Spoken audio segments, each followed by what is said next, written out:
Okay, तो start करते हैं इस वीडियो को। और यहाँ पे अभी मैं दिखाने वाला हूँ जो हमने डिफ़ाइन किया है उसको मैं इम्प्लीमेंट करके आपको दिखाने वाला हूँ, राइट। तो अभी मैंने बिल्कुल सेटअप भी नहीं किया हुआ है, तो मैं आपके सामने ही सेटअप करूँगा। जो पूरा ये इम्प्लीमेंटेशन है वो होने वाला है मोंगोडीबी और एक्सप्रेस जेएस के ऊपर। और जो भी मैं डेटा रखूँगा यहाँ पे वो मोंगोडीबी में रखूँगा, और एक्सप्रेस के ऊपर मैं यहाँ पे एपीआई को लिखूँगा, राइट। शुरू करते हैं इस वीडियो को। मैंने यहाँ पे एक फ़ोल्डर बना लिया है एक्सप्रेस नाम का। और सबसे पहले तो हम एक इनिशियलाइज़ करते हैं पैकेज जेसन को, ठीक है। तो पैकेज जेसन को इनिशियलाइज़ करने के लिए हमें लिखना होता है npm init, ठीक है। और जो भी ये क्वेश्चन पूछेगा अभी के लिए मैं यहाँ पे सबको एग्री कर देता हूँ, ठीक है। तो ये हमारा आ चुका है यहाँ पैकेज डॉट जेसन। अब हम कुछ चीज़ इंस्टॉल कर लेते हैं। सबसे पहले देख मैं फाइल बना लेता हूँ app.js करके, ठीक है। इंस्टॉल कर लेते हैं एक्सप्रेस को, ठीक है। तो यहाँ पर मैंने एक्सप्रेस को इंस्टॉल कर लिया है। मोंगूज़ एक पैकेज है जिसको हम इंस्टॉल कर लेते हैं। तो अगर आप नहीं जानते मोंगूज़ के बारे में, तो मोंगूज़ एक यहाँ पे पैकेज है जो कि आप कह सकते हो कि ORM काइंड ऑफ थिंग है, और जिसके थ्रू हम मोंगोडीबी में डेटा स्टोर करते हैं, राइट। तो इसको इंस्टॉल करने के लिए बहुत ही सिंपल, हमारे पास npm इंस्टॉल और मोंगूज़ लिखना होगा। तो चलते हैं यहाँ पे npm इंस्टॉल मोंगूज़, ठीक है। तो ये दोनों पैकेज हमारे पास इंस्टॉल हो चुके हैं। और यहाँ पे आप देख सकते हो कि एक्सप्रेस और मोंगूज़ ये जो पैकेजेस हैं वो हमें देखने को मिलते हैं, राइट, ठीक है। तब हम स्टार्ट करते हैं अपने ऐप को लिखना। लेकिन सबसे पहले एक कनेक्शन बनाते हैं डेटाबेस के थ्रू, और वो कनेक्शन जो बनेगा वो मोंगूज़ के थ्रू बनेगा। तो सबसे पहले डेटाबेस स्टार्ट कर लेते हैं। तो मैं अपना डॉकर को ओपन करने वाला हूँ, और इस डॉकर पे मैं रन करने वाला हूँ अपना मोंगोडीबी को, राइट। और मोंगोडीबी में हम लोग डेटाबेस बनाएंगे, उसको रन करेंगे, और फिर उसमें हम डेटा को स्टोर करेंगे, ठीक है। तो डॉकर पे भी हमारे पास कोई भी इमेजेस नहीं है, तो इमेजेस लोड करने के लिए हमें सर्च पे लिखना होगा मोंगोडीबी, जो कि मैंने अभी लिख लिया ऑलरेडी। और आप इसे का कम्युनिटी वर्जन जो है वो पुल कर सकते हो। तो जैसे आप पुल बटन पर क्लिक करोगे तो यहाँ पे जो मोंगोडीबी डेटाबेस का कम्युनिटी वर्जन है वो मैंने पुल कर लिया है, और पुल हमारा प्रोग्रेस में है। तो जैसा कि हमारा इंटरनेट कनेक्शन है उसके अकॉर्डिंग हमारा जो मोंगोडीबी का इमेजेस है वो पुल हो रहा है, राइट। इसे पुल होने देते हैं, और हम कुछ बॉयलर प्लेट कोड को लिख लेते हैं जहाँ पे हम एक एक्सप्रेस सर्वर को लिखते हैं।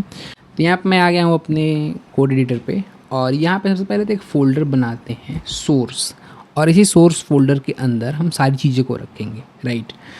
आप यहाँ पे मॉड्यूल्स बना सकते हो। तो एक मैंने मॉड्यूल्स नाम का फ़ोल्डर बनाया है, ठीक है। तो जो प्रोडक्शन रेडी अप्रोच होता है हमारे पास एपीआई को लिखने का, वहाँ पे हम सबसे पहले तो मॉड्यूल फोल्डर बनाते हैं। और जो भी हमारा मॉड्यूल होता है, जैसे रजिस्ट्रेशन एक अपना मॉड्यूल है, लॉगिन एक अपना मॉड्यूल है, रीसेट पासवर्ड एक अपना मॉड्यूल है, या फिर आप इसको थोड़ा सा जनरलाइज कर दोगे तो ऑथ एक मॉड्यूल है, राइट। तो यहाँ पे मैं लिख लेता हूँ ऑथ, और ऑथ के अंदर हम अलग अलग फाइल्स बनाएंगे, राइट, ठीक है। तो यहाँ पे मैंने ऑथ और डीबी दो फोल्डर बना दिए हैं, और आप देख सकते हो कि ऑथ में मैंने दो फाइल भी बनाए हुए हैं। एक है controller.js, दूसरा है service.js। और ये जो कंट्रोलर है और सर्विस है, यहाँ पे हम अपने जो कोड है उसको सेग्रीगेट करते हैं। तो जो controller.js है, जो एक कन्वेंसन है, वो मैं यहाँ पे फॉलो करने की कोशिश कर रहा हूँ।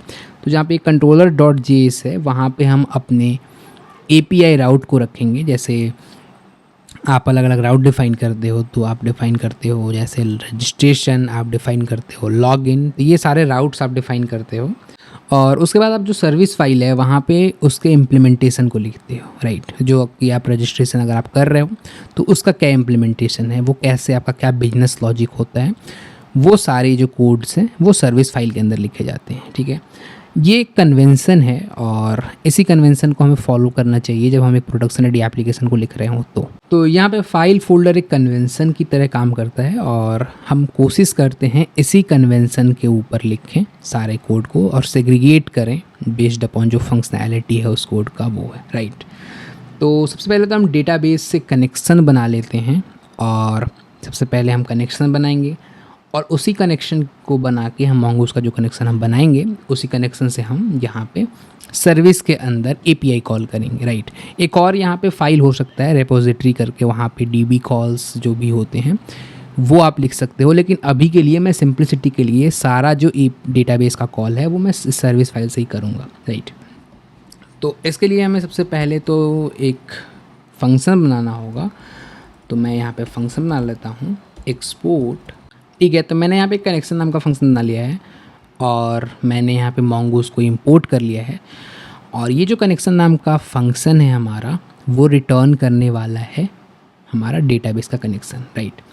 अगर आप ऑफिशियल वेबसाइट पे यहाँ पे जाओगे तो कनेक्शन बनाने के लिए बहुत ही सिंपल, जैसा कि आप देख सकते हो कि यहाँ पे मैंने mongoose को रिक्वायर किया है और mongoose.connect एक मेथड है जिसके थ्रू हम अपने डेटाबेस से कनेक्ट करते हैं, राइट। और उसके बाद जब हम कनेक्शन बना लेते हैं तो फिर हम mongoose के ऊपर मॉडल लिख सकते हैं, राइट। उसके ऊपर पूरा का पूरा जो हम डेटा रखना चाहते हैं, उसके ऊपर कोई भी ऑपरेशंस करना चाहते हैं, वो सारी चीज़ें हम कर सकते हैं, ठीक है। तो यहाँ पर मेरा डॉकर पुल हो चुका है। अब इस डॉकर को मैं स्टार्ट करता हूँ और यहाँ पे दरअसल मैं रख लेता हूँ MongoDB, राइट। और इसका अब मैं जो पोर्ट है वो डिफ़ॉल्ट जो हमारा पोर्ट होता है 27017, इसी के ऊपर एक्सपोज करता हूँ, राइट। तो यहाँ पे आप देख सकते हो कि जो MongoDB का डिफ़ॉल्ट पोर्ट है वो 27017 है और इसी को मैंने यहाँ पे पोर्ट बाइंडिंग के थ्रू मैप कर दिया है, राइट। तो 27017, राइट। रन बटन पे क्लिक करते हैं, हमारा MongoDB जो है वो स्टार्ट हो चुका है यहाँ पे। अगर आप कंटेनर सेक्शन में जाओगे तो यहाँ पे आप देख सकते हो कि जो हमारा MongoDB है वो रन कर चुका है, राइट। और यहाँ पे हमारा नेम MongoDB आ चुका है और जो हमारा पोर्ट है वो लोकल होस्ट 27017 पे एक्सपोज हो चुका है हमारा MongoDB, ठीक है। अब इस कनेक्शन ऑब्जेक्ट को कॉपी करते हैं, ठीक है, और हम अपने चलते हैं कोड एडिटर पे।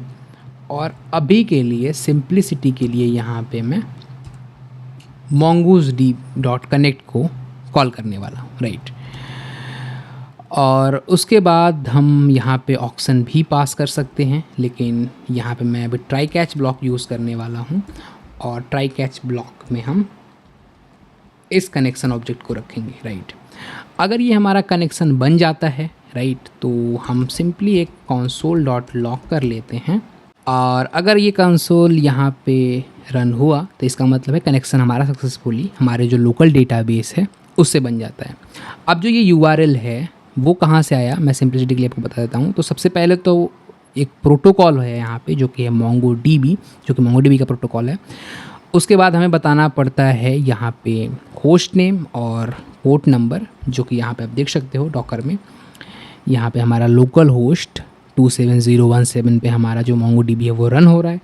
तो ये हमने बताया है ये लोकल होस्ट ही है, उसका IP एड्रेस, और ये हमारा पोर्ट है, राइट। कोई भी तरह का अगर जब एरर आता है तो यहाँ पे मैं एक और console.log लिख लेता हूँ, राइट। और यहाँ पे मैं लिख लेता हूँ एरर, ठीक है, एरर इन कनेक्शन। अभी मैं सिंप्लिसिटी के लिए एरर को लॉक कर देता हूँ, ठीक है।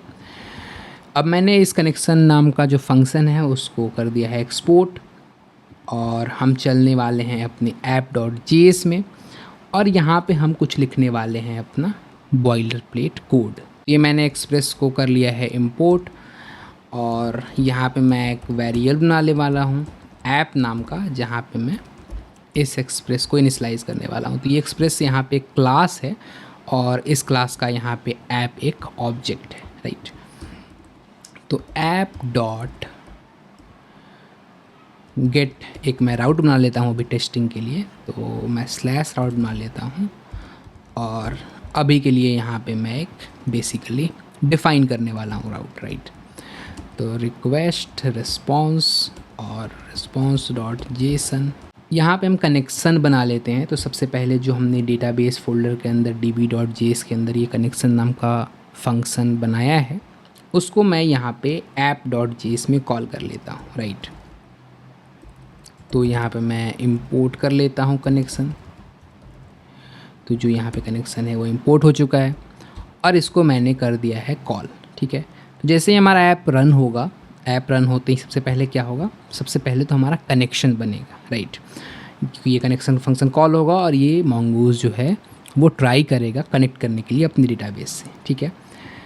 अब मैं इस ऐप को पहले तो एक स्क्रिप्ट में अपने लिख लेता हूँ, स्टार्ट नोड app.js। मैं यहाँ पे मेन जो हमारा स्क्रिप्ट है index.js, यहाँ पे मैं app.js ही लिख देता हूँ फ़िलहाल के लिए। तो यहाँ पे आई थिंक मैंने एक मिस्टेक किया हुआ है, तो स्टार्ट स्क्रिप्ट मैंने बना दिया है जहाँ पे मैंने नोड app.js लिख दिया है, जो कि हम जब रन करेंगे npm run start तो यहाँ पे हमारा जो app.js फाइल है वो रन करेगा, राइट।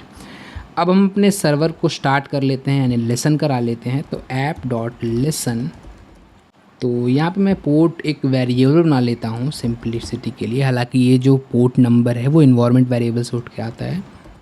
तो यहाँ पे मैं अभी के लिए पोर्ट नंबर लिख लेता हूँ और 3000 मैं यहाँ पे पोर्ट देने वाला हूँ, ठीक है। उसके बाद हम होस्ट नेम देते हैं, तो होस्ट नेम का भी एक मैं कांस्टेंट बना लेता हूँ, ठीक है। यहाँ पे हम लिख लेते हैं लोकल होस्ट और ये होस्ट नेम यहाँ पे मैंने पास कर दिया है, राइट। तो अब हम यहाँ पे console log लिख लेते हैं, server is running on port, और यहाँ पे मैं यहाँ पे पोर्ट जो हमारा वेरिएबल है उसे मैं लिख देता हूँ, राइट। या फिर कह सकते हैं कांस्टेंट है, ठीक है। तो अगर हमारा यहाँ पे सर्वर सक्सेसफुली रन होता है तो हमारा सर्वर इज़ रनिंग करके और जो हमारा पोर्ट नंबर है वो हमें देखने को मिलेगा, ठीक है। अब इसको स्टार्ट करते हैं सर्वर को और टेस्ट करते हैं कि जो हमने एप्लीकेशन बनाए हुए हैं वो रन हो रहा है या नहीं हो रहा, राइट। ठीक है, तो अब स्टार्ट करते हैं अपने सर्वर को। तो npm run start, जैसे हमने स्टार्ट किया तो हमारे पास आ चुका है एक एरर, और ये एरर आ रहा है हमारे पास cannot find express app, right. तो ये ऐप हम इसे मिल नहीं रहा है एग्जैक्टली क्योंकि जो हमारा app.js है वो अभी हमारे सोर्स फोल्डर के अंदर है, राइट। जब हम package.json को यहाँ पे डिफ़ाइन करते हैं तो हम लिखते हैं नोड सोर्स app.js, राइट, क्योंकि सोर्स फोल्डर के अंदर हमारा app.js है, तो इसलिए हमें बताना पड़ेगा कि सोर्स फोल्डर के अंदर हमारे पास app.js नाम का फाइल है, राइट। अब मैं इसको स्टार्ट करता हूँ तो यहाँ पे आप देख सकते हो कि हमारे पास अब अलग तरीके का एरर देखने को मिल रहा है, और can not use import statement outside the module, right. अभी जो हमारा पैकेज इनिशियलाइज हुआ है यहाँ पे ये कॉमन जेस का पैकेज इनिशियलाइज हुआ है, तो जब मैं यहाँ पे मॉड्यूल बेस इंपोर्ट करने की कोशिश कर रहा हूँ तो यहाँ पे हमें एरर देखने को मिल रहा है, राइट। उसके लिए बस हमें करना कुछ नहीं है, हमारे package.json में यहाँ पे हम बताएंगे टाइप जो है वो कॉमन जेस नहीं है, वो एक मॉड्यूल है, राइट। अब जैसे हम ये करते हैं और npm रन स्टार्ट करते हैं तो यहाँ पे आप देख सकते हो, ओके। तो यहाँ पे जो एरर हमें देखने को मिल रहा है क्योंकि हम db.js हमें पूरा का पूरा फाइल बताना पड़ेगा यहाँ पे, और इसी फाइल से हमारा जो कनेक्शन ऑब्जेक्ट है वो हमें देखने को मिल रहा है, राइट। तो npm रन स्टार्ट अगर मैं करूँ, ठीक है, तो यहाँ पे आप देख सकते हो कि हमारा जो डेटाबेस है उसका कनेक्शन बन चुका है और हमारा जो सर्वर है वो रन हो चुका है लोकल होस्ट 3000 पे। इसे चेक करने के लिए हम सिंपली चलते हैं अपने ब्राउज़र पे और टाइप करते हैं लोकल होस्ट 3000। तो यहाँ पे आप देख सकते हो कि API इज़ रनिंग करके हमारे पास मैसेज देखने को मिलता है, राइट। ठीक है, तो अब हम चलते हैं अपने ऐप बनाने के ऊपर। जो हमने यहाँ पे डिस्कशन किया हुआ था इसको हम इम्प्लीमेंट करके देखते हैं, राइट। तो सबसे पहले तो हमें स्कीमा बनाना होगा, हम एक मॉड्यूल बनाना होगा। तो मॉड्यूल क्या होता है, अगर मैं सिंपल भाषा में बताऊं तो जो हम डेटा को स्टोर करने वाले हैं मंगूज़ के अंदर, राइट, उन डेटा को रखने के लिए हमें एक मॉडल बनाना पड़ता है। अब मॉडल आप ऐसा समझो कि एक जावास्क्रिप्ट का लेयर है जहाँ पर हम ये डिफ़ाइन कर देते हैं कि ये जो हमारा मॉडल है, ये जो हमारा डॉक्यूमेंट है, उसमें हम ये सारी चीज़ें रखने वाले हैं, राइट। तो ये जो हम स्कीमा बनाया है हमने, इस स्कीमा को हम मॉडल के फॉर्म में लिखते हैं जब हम रियल वर्ल्ड में एप्लीकेशन बनाते हैं, तो राइट। तो सबसे पहले तो हम ऑथ के अंदर चलते हैं, एक और फाइल बनाते हैं model.js, और इस मॉडल फाइल के अंदर हम अपना mongoose का स्कीमा को लिखना शुरू करते हैं, राइट। अगर आप mongoose DB की साइट पे जाओगे तो यहाँ पे आप देख सकते हो कि ये एक मॉडल है, राइट, या फिर आप कह सकते हो कि ये यहाँ पे जो वैल्यूज़ दी हुई है वो एक स्कीमा है, ठीक है। स्कीमा लिखने के लिए यहाँ पे बहुत सारी चीज़ें भी, गाइड को अगर आप पढ़ोगे, क्विक स्टार्ट गाइड को, तो यहाँ पे आप अगर जाओगे स्कीमा के ऊपर, राइट, तो यहाँ पे जो आप देख सकते हो कि यहाँ पे मोंगोज में हम स्कीमा डिज़ाइन करते हैं जो हम डेटा को रखना चाहते हैं, राइट। जैसे यहाँ पे आप देख सकते हो कि एक स्कीमा डिज़ाइन किया हुआ है, टाइटल है, ऑथर है, बॉडी है, कमेंट है, डेट है, ये सारा एक स्कीमा डिज़ाइन किया हुआ है, राइट। तो यहाँ पे आप देख सकते हो कि यहाँ पे एक स्कीमा डिज़ाइन किया हुआ है, और स्कीमा आप एक हाई लेवल ओवरव्यू पे समझो तो स्कीमा हम डिज़ाइन ही इसलिए करते हैं कि हम डेटा को एक स्ट्रक्चर्ड में, एक फॉर्म में रख सकें, राइट। क्योंकि मोंगोडीबी एक नॉन एसक्यूएल डेटाबेस है, तो हम इसमें कुछ भी डेटा को स्टोर कर सकते हैं, राइट। तो इसलिए हम बनाते हैं एक स्कीमा। स्कीमा बनाने का जो हमारा पर्पस ये होता है कि हम एक डेटा को फॉर्म में, एक स्पेसिफिक फॉर्म में रख सकें, ताकि जो हमारा डेटा में एनॉमली कम से कम आए, राइट। हमें एक प्रॉपर एरर देखने को मिले, जो फील्ड हम रिक्वायर्ड है अगर वो नहीं भेज रहे हैं तो उसके करस्पॉन्डिंग जो एरर है वो देखने को मिले, राइट। क्योंकि मोंगोडीबी अलाउ करता है कि आप कोई भी तरह का डेटा रख सकते हैं अपने डेटाबेस में, लेकिन जब आप स्कीमा डिज़ाइन करते हैं, स्कीमा डिफ़ाइन करते हैं, तो आप एक स्पेसिफ़िक टाइप डिफ़ाइन करते हैं, आप एक स्पेसिफ़िक तरीके से डिफ़ाइन करते हैं कि कौन सी वैल्यू रिक्वायर्ड है, कौन सी वैल्यू रिक्वायर्ड नहीं है, राइट। ठीक है, तो यहाँ पे आप देख सकते हो कि mongoose डॉट मॉडल करके एक मेथड है जिसके थ्रू आप मॉडल बनाते हो। तो मॉडल में सबसे पहले तो आप डॉक्यूमेंट का नाम देते हो, इसके थ्रू आप डॉक्यूमेंट बन जाता है। अब डॉक्यूमेंट क्या होता है, ये सारे कॉन्सेप्ट में जब MongoDB थोड़ा सा डिटेल में डिस्कस कर रहा हूँ तो उसमें बता रहा हूँ, लेकिन अभी आके लिए आप समझो कि ये एक टेबल के तरीके से होता है। MongoDB में डॉक्यूमेंट बनते हैं, और उस डॉक्यूमेंट के अंदर जो हम स्कीमा देते हैं उसी तरीके का डेटा हम रख सकते हैं, राइट। अब हमने ऑलरेडी यहाँ पे डिफ़ाइन कर लिया है कि हम क्या क्या रखने वाले हैं, उसका टाइप क्या होने वाला है, तो हम इसी के अकॉर्डिंग अपना स्कीमा डिज़ाइन कर सकते हैं, राइट। इसलिए मैं कहता हूँ कि जब आप अपने एपीआई को डिज़ाइन कर रहे हो, जब आप बनाने जा रहे हो, तो सबसे पहले आपको डिफ़ाइन करना बहुत ज़रूरी है कि कौन कौन सी वैल्यू आप रखने वाले हो, राइट। तो अब हम बना लेते हैं एक अपना स्कीमा, ठीक है। तो मैंने mongoose को इंपोर्ट कर लिया है। तो अब मैं यहाँ पे यूज़र स्कीमा को बनाने वाला हूँ, और जो हमने ऑलरेडी डिफ़ाइन किया हुआ है टाइप को, उसी को रखने वाले हैं, राइट। तो यहाँ पे एक यूज़र स्कीमा नाम का कांस्टेंट वेरिएबल बना लेते हैं, right. A new mongoose dot schema, right. क्योंकि स्कीमा एक क्लास है तो मैं यहाँ पे न्यू से इंस्टेंशिएट कर रहा हूँ इस क्लास को, और अब मैं यहाँ पे स्कीमा लिखने वाला हूँ, राइट। स्कीमा में हम लिखते हैं सबसे पहले तो फील्ड नेम, जैसे कि जो कि है यूज़र आईडी, यूज़र नेम, ये सारे फील्ड नेम है, राइट। और उसके करस्पॉन्डिंग हम टाइप लिखते हैं कि जो ये फील्ड है इसमें हम किस टाइप की वैल्यू को रखने वाले हैं, ठीक है। तो अब हम एक एक करके बनाना शुरू करते हैं। तो यूज़र आईडी, और जिसका टाइप होगा हमारे पास स्ट्रिंग, राइट। इसी तरीके से हम बाकी जो टाइप हमने यहाँ पे डिफ़ाइन किया हुआ है उसको बना लेते हैं, राइट। तो यहाँ पे स्कीमा बनाने के लिए ऑलरेडी mongoose के साइट पे ये बहुत सारी डिटेल में डिस्कशन दिया हुआ था। तो अगर आप डायरेक्टली लिखना चाहते हो तो यहाँ पे आप देख सकते हो कि एक शॉर्ट हैंड तरीका है जिसमें आप डायरेक्टली बता सकते हो कि जो आप फील्ड रखने वाले हो, जैसे जो कि है टाइटल, ऑथर, अगर आप डायरेक्टली चाहो तो उसका टाइप डिफ़ाइन कर सकते हो, लेकिन और भी कुछ वैल्यू चाहो, यानी उसके ऊपर और भी कुछ वैलिडेशंस लगाना चाहो, तो यहाँ पे फॉर एग्जांपल रिक्वायर्ड की वैलिडेशन है, नॉट नल की वैलिडेशन है। अगर उस तरीके से आपको स्कीमा डिफ़ाइन करना है तो आपको एज अ ऑब्जेक्ट की तरीके से पास करना होगा, राइट। ठीक है, तो यहाँ पे आप देख सकते हो कि जब आप थोड़े से डिटेल में अपने स्कीमा को वैलिडेशन के साथ डिफ़ाइन करना चाहते हो तो आप सबसे पहले तो अपने फील्ड का नाम देते हो जो कि यहाँ पे नेम है, और उसके बाद यहाँ पे आप टाइप डिफ़ाइन करते हो। उसके बाद जो रिक्वायर्ड आपको रखना है नहीं रखना है वो चीज़ें डिफ़ाइन करते हो, राइट। सेम तरीके से मैंने यहाँ पे भी डिफ़ाइन किया हुआ है। तो इस तरीके से अलग अलग जो हमारा टाइप हमने बनाया हुआ है उसको हम डिफ़ाइन कर लेते हैं, और एक बार हम स्टार्ट करते हैं, राइट। ठीक है, तो यहाँ मैंने सारे स्कीमा डिफ़ाइन कर लिए हैं। जहाँ पे मुझे रिक्वायर्ड चाहिए वहाँ पे मैंने रिक्वायर्ड 2 कर दिया है, और जहाँ पे मुझे रिक्वायर्ड नहीं चाहिए वहाँ पे मैंने रिक्वायर्ड को यूज़ नहीं किया। इसका मतलब यही हुआ है कि ये ऑप्शनल बन जाती है, राइट। अब अगर डिफ़ॉल्ट वैल्यू मुझे डालना है तो क्योंकि ये is verified, is block, is deleted, मैं चाहता हूँ कि as a default value false रहे, राइट। जब इनिशियल यूज़र रजिस्टर कर रहा हो तो उस समय ये वैल्यू फॉल्स रहे, राइट। जब वेरीफाइड मुझे ट्रू करना हो तो मैं ट्रू कर दूँ, ठीक है। तो उसके लिए यहाँ पे एक प्रॉपर्टी होती है डिफ़ॉल्ट करके, और डिफ़ॉल्ट में यहाँ पे मैं रख सकता हूँ फॉल्स, ठीक है। वैसे ही मैं यहाँ पे भी डिफ़ॉल्ट डालने वाला हूँ, तो डिफ़ॉल्ट में रख सकता हूँ फॉल्स।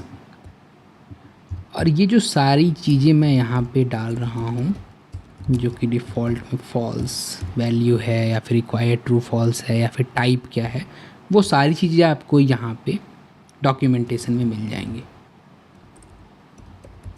जब आप डिफ़ॉल्ट करके सर्च करोगे तो जो डिफ़ॉल्ट वैल्यू हम कैसे डालते हैं वो हमें यहाँ पे देखने को मिलता है, राइट। सेम तरीके से हमने पूरा का पूरा स्कीमा बना दिया है, ठीक है। अब हम चलते हैं मॉडल बनाने की ओर, क्योंकि हमने स्कीमा ऑलरेडी डिफ़ाइन कर लिया है। तो अब हम क्या बनाते हैं, हम बनाते हैं मॉडल। मॉडल बनाने के लिए कुछ नहीं, मोंगूज के अंदर एक मॉडल नाम का मेथड है, उसे कॉल करना होता है। उसमें हमें नाम देना होता है कि हम कौन सा मॉडल बनाना चाहते हैं, और उसके बाद हमें पास करना होता है अपने स्कीमा को, राइट। तो चलते हैं अपने कोड एडिटर में, और इसको थोड़ा सा मैं मिनिमाइज़ कर लेता हूँ, और मैं यहाँ पे एक्सपोर्ट कर देता हूँ यूज़र मॉडल, राइट। क्योंकि इसी मॉडल को यूज़ करके हम अपने मोंगोडीबी में डेटा को स्टोर करने वाले हैं, ठीक है। mongoose डॉट मॉडल, और यहाँ पे मैं नाम रखने वाला हूँ यूज़र, राइट, और पास करने वाला हूँ अपने स्कीमा को, ठीक है। और यहाँ पे मुझे कॉन्स्ट लिखना होगा। तो ये जो हमारा यूज़र मॉडल है वो बन के तैयार हो चुका है, राइट। जिसके जो स्कीमाज हैं वो डिफ़ाइन है, जिसमें मैंने यहाँ ऑलरेडी बता रखा है कि कौन कौन सी वैल्यू रिक्वायर्ड है, कौन कौन सी वैल्यू रिक्वायर्ड नहीं है, राइट। कौन कौन सी वैल्यू रिक्वायर्ड है बट डिफ़ॉल्ट वैल्यू हमने ऑलरेडी पास कर रखा है। तो अगर मैं इसकी वैल्यू को पास नहीं भी करता हूँ तो यहाँ पे डिफ़ॉल्ट वैल्यू हमें सेट हो जाएगा, ठीक है। तो हमने यहाँ पे मॉडल डिफ़ाइन कर लिया है। अब हम लिखना शुरू करते हैं अपने कंट्रोलर और सर्विस को, राइट। तो रजिस्ट्रेशन करने के लिए सबसे पहले तो हमें करना क्या होगा कि जो बॉडी से हमारे पास डेटा आएगा एक्सप्रेस में, उस डेटा को यूज़ करना होगा, राइट, और उसे हमें सर्विस के थ्रू अपने मॉडल में सेट कराना होगा, ठीक है। तो यहाँ पे मैंने राउटर को इंपोर्ट कर लिया है, और इससे मैं अपना राउटर क्रिएट करने वाला हूँ। तो राउटर मैं यहाँ पे क्रिएट कर लेता हूँ और इसको इनिशलाइज कर देता हूँ, राइट, ठीक है। तो यहाँ पे मैंने राउटर को इनिशलाइज कर लिया है, और इसी राउटर के ऊपर मैं अपने ऐप को डिफ़ाइन करने वाला हूँ, राइट। तो राउटर डॉट, सबसे पहले तो मैं डिफ़ाइन कर लेता हूँ पोस्ट मेथड, और उसमें हम देते हैं पाथ, जो कि हमारे पास होता है, जो कि हम देना चाहते हैं रजिस्टर, राइट। और हम असाइन कर देते हैं अपना कॉल बैक फंक्शन, ठीक है। और इस कॉल बैक में हमें क्या मिलता है, रिक्वेस्ट और रिस्पॉन्स, ठीक है। अब मैं इस राउटर को एक्सपोर्ट करने वाला हूँ, तो एक्सपोर्ट डिफ़ॉल्ट, और यहाँ पे मैं अपने राउटर को एक्सपोर्ट कर दिया है, राइट। अब जो मैंने यहाँ पे इस राउटर को एक्सपोर्ट किया है, इस राउटर को असाइन करना होगा हमारे ऐप के ऊपर, राइट। क्योंकि वरना कैसे पता चलेगा कि जो रिक्वेस्ट आएगा उसे हमें यहाँ पे फॉरवर्ड करना है। अब ये जो राउटर मैंने बनाया है उसको मैं यूज़ कर लेता हूँ। तो ऐप डॉट यूज़ करके एक मेथड होता है, और जहाँ पे हम यहाँ जिसमें हम अपने राउटर को असाइन कर सकते हैं, राइट। तो यहाँ पे मैंने राउटर बनाया है। सबसे पहले इसको इंपोर्ट कर लेते हैं, राइट। इंपोर्ट करने के लिए हमें simply import auth router from ./module/auth/controller, right. क्योंकि कंट्रोलर के अंदर ही मैंने यहाँ पे एक्सपोर्ट किए हैं अपने राउटर को, तो ठीक है। तो मैंने यहाँ पे कर लिया इंपोर्ट, और अब इस ऑथ राउटर को मैं सिंपली यूज़ करने वाला हूँ, राइट। तो यहाँ पे आप देख सकते हो कि मैंने यहाँ पे ऑथ राउटर को यूज़ कर लिया है। इससे होगा क्या कि जो भी राउट मैंने यहाँ पे डिफ़ाइन किया है या आगे डिफ़ाइन करूँगा, वो सारे राउट यहाँ पे एक्सप्रेस के साथ रजिस्टर हो जाएंगे, और जो भी रिक्वेस्ट उस पर्टिकुलर राउट पे जाएगा, रिक्वेस्ट यहाँ पे उसका जो हैंडलर फंक्शन है वो एग्जीक्यूट करेगा। इसको एक बार मैं चेक कर लेता हूँ। तो एक बार मैं रिस्पॉन्स डॉट सेंड मेथड को कॉल करता हूँ और एक बेसिक सा एक मैसेज हम दे देते हैं, राइट। ठीक है, और यहाँ पे एक बेसिक सा मैसेज दे देते हैं रजिस्टर राउट करके। ठीक है, अब मैं अपने एक्सप्रेस सर्वर को रन करता हूँ और एक पोस्ट रिक्वेस्ट सेट करके देखता हूँ कि जो मैंने राउट यहाँ पर रजिस्टर किया है उससे हमें रिस्पॉन्स देखने को मिलता है या नहीं मिलता, राइट। तो यहाँ पे npm रन स्टार्ट और हमारा सर्वर यहाँ पर स्टार्ट हो चुका है। अब हम पोस्टमैन एप्लीकेशन को ओपन करेंगे और यहाँ से मैं रिक्वेस्ट भेजने की कोशिश करूँगा, राइट। तो यहाँ पे आप देख सकते हो कि लोकल होस्ट 3000 मैंने ऑलरेडी रखा हुआ है, तो मैंने यहाँ पे मेथड रखा हुआ है पोस्ट, और जैसे ही मैं यहाँ पे रिक्वेस्ट सेंड करता हूँ तो यहाँ पे आप देख सकते हो कि ये हमारे पास राउट नॉट फाउंड का एरर देखने को मिल रहा है, राइट। ओके, तो यहाँ पे मैं स्लैश रजिस्टर कर लेता हूँ। ठीक है, हमारा सर्वर अभी आई थिंक अप है। हाँ, अगर मैं यहाँ पे सेंड रिक्वेस्ट करता हूँ तो यहाँ पे आप देख सकते हो कि हमारे पास रिस्पांस देखने को मिल रहा है जो कि है 200, और जो हमने मैसेज पास किया था वो मैसेज हमें देखने को मिल रहा है। ठीक है, अब हम चलते हैं अपने रजिस्ट्रेशन पार्ट के थ्रू, राइट। हम क्या एक्सेप्ट करेंगे, हम क्या वैलिडेट करेंगे और क्या चीज़ डेटाबेस में रखेंगे, ये मैंने ऑलरेडी डिफ़ाइन किया हुआ है, राइट। तो या तो आप मैनुअल वैलिडेशन लिख सकते हो या फिर आप लाइब्रेरी के थ्रू ही वैलिडेशन लिख सकते हो। लाइब्रेरी जॉड यप ये कुछ लाइब्रेरीज़ हैं जिसके थ्रू आप वैलिडेशन लिख सकते हो कि जो बॉडी में हमें डेटा मिल रहा है, जो पेलोड हमें मिल रहा है बॉडी में, उसका डेटा टाइप क्या है, उसके ऊपर जो कुछ वैलिडेशंस है। फॉर एग्जांपल यूज़र नेम एक स्पेसिफिक कैरेक्टर का होना चाहिए, राइट। एक ईमेल आईडी एक तरीके से ईमेल आईडी ही होना चाहिए, कोई उसमें अलग स्ट्रिंग नहीं मिल सकता हमें। तो इस तरीके जो वैलिडेशंस हैं इसको लिखने के लिए एक बहुत ही फेमस लाइब्रेरी है जिसका नाम है जॉड। तो अगर आप यहाँ पे जॉड लिखोगे गूगल पे तो jod.dev करके आपको यहाँ पे मिल जाएगा, राइट। तो मैं सिंपली बताना चाहूँगा कि जॉड एक स्कीमा बेस्ड वैलिडेशन लाइब्रेरी है जहाँ पे हम स्कीमाज लिखते हैं और उस स्कीमा के अकॉर्डिंग अगर हमारे पास डेटा मिलता है तो उसके थ्रू हम वैलिडेट करते हैं, राइट। तो अगर आप थोड़ा सा स्क्रॉल करोगे तो यहाँ पे आप देख सकते हो कि यहाँ पे हम स्कीमा डिफ़ाइन करते हैं। तो यहाँ पे जॉड को इंपोर्ट किया हुआ है इन्होंने, उसके बाद स्कीमा डिफ़ाइन किया हुआ है और इनपुट को यहाँ पे पास किया हुआ है। तो इनपुट में जो भी हम वैल्यू रखेंगे, फॉर एग्जांपल यहाँ पे नेम है तो नेम की वैल्यू होगी, कुछ स्ट्रिंग होगी या नंबर होगी, जो भी वैल्यूज़ होगी वो होंगी। तो उसके बाद यहाँ पे आप देख सकते हो कि यूज़र डॉट पास और वो इनपुट यहाँ पे दिया हुआ है। अगर ये इनपुट करेक्ट होगा, यानी जो स्कीमा के अकॉर्डिंग होगा, स्कीमा का अकॉर्डिंग होने का मतलब है कि यहाँ पे जैसे डिफाइन किया हुआ है जेड डॉट स्ट्रिंग, तो नेम की वैल्यू स्ट्रिंग होनी चाहिए, नंबर नहीं होनी चाहिए, राइट। तो अगर वो इनपुट स्कीमा के अकॉर्डिंग होगा तो हमारे पास डेटा पास हो जाएगा, राइट। और यहाँ पे आप देख सकते हो कि कंसोल डॉट लगा के डेटा डॉट नेम हमें देखने को मिल रहा है, अदरवाइज़ ये एरर रिटर्न करके देगा, ठीक है। तो इस तरीके से हम जॉड का स्कीमा लिखते हैं। अभी मैं आगे जैसे आपको लिख के दिखाऊंगा एक बेसिक अंडरस्टैंडिंग और आइडिया हो जाएगा कि जॉड से हम स्कीमा कैसे लिखते हैं और उस करस्पॉन्डिंग हम वैलिडेशन रूल कैसे अप्लाई करते हैं, राइट। अभी मैं इंस्टॉल कर लेता हूँ सिंपली npm इंस्टॉल जॉड करके, और इसके बाद हम लिखना शुरू करते हैं, राइट। तो सबसे पहले तो मैं क्लियर कर लेता हूँ npm इंस्टॉल जॉड, तो ये हमारा जॉड इंस्टॉल हो जाएगा। तो यहाँ पे मैं एक स्कीमा नाम का फ़ोल्डर बनाता हूँ, राइट।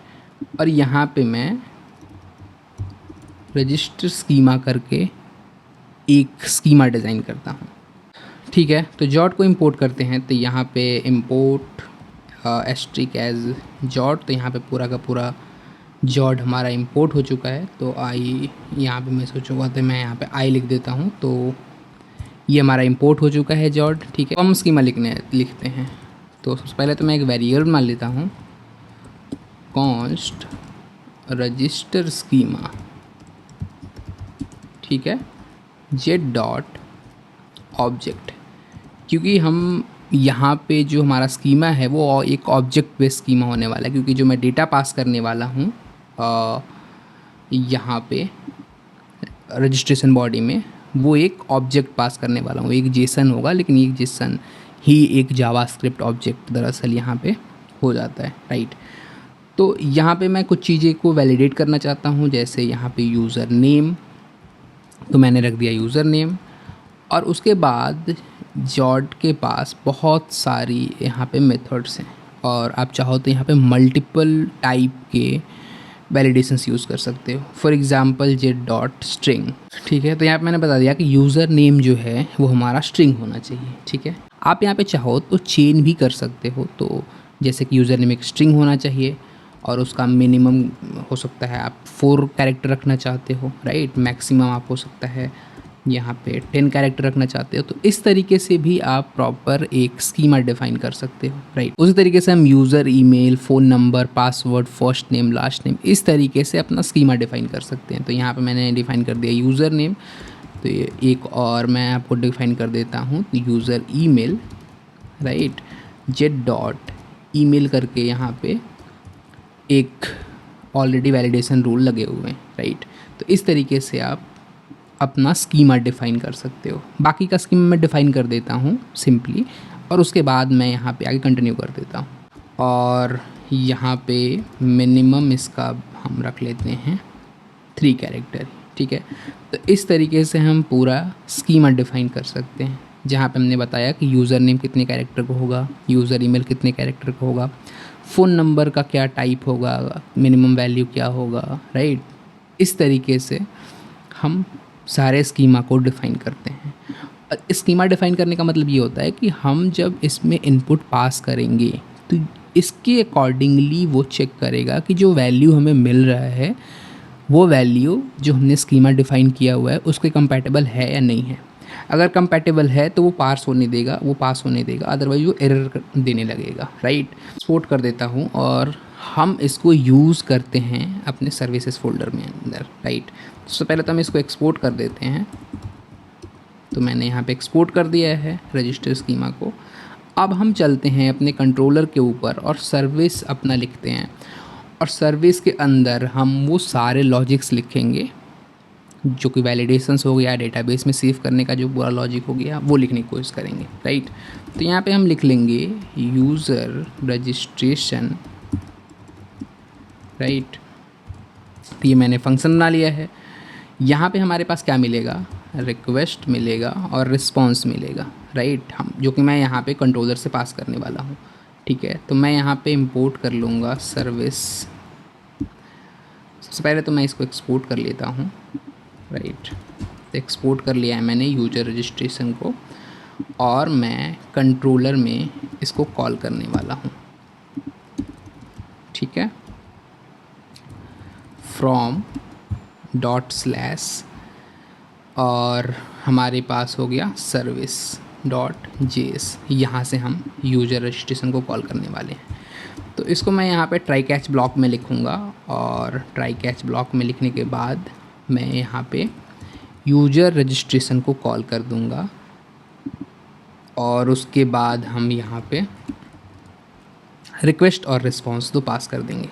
आप चाहो तो ये पास कर सकते हो, अदरवाइज़ आप चाहो तो यहाँ पे केवल डेटा भी पास कर सकते हो, क्योंकि यूज़र रजिस्ट्रेशन में हमें बॉडी की रिक्वायरमेंट होगी। तो आप चाहो तो यहाँ पे बॉडी भी पास कर सकते हो, और जो ये रिटर्न करेगा उसके करस्पॉन्डिंग आप चाहो तो वो एरर मैसेज रिटर्न कर सकते हो। लेकिन मैं सिंप्लिसिटी के लिए इसी यूज़र रजिस्ट्रेशन सर्विस के अंदर से ही अपने रिस्पॉन्स को क्यूरेट करूँगा, अपने रिस्पॉन्स को सेंड करने की कोशिश करूँगा, ठीक है।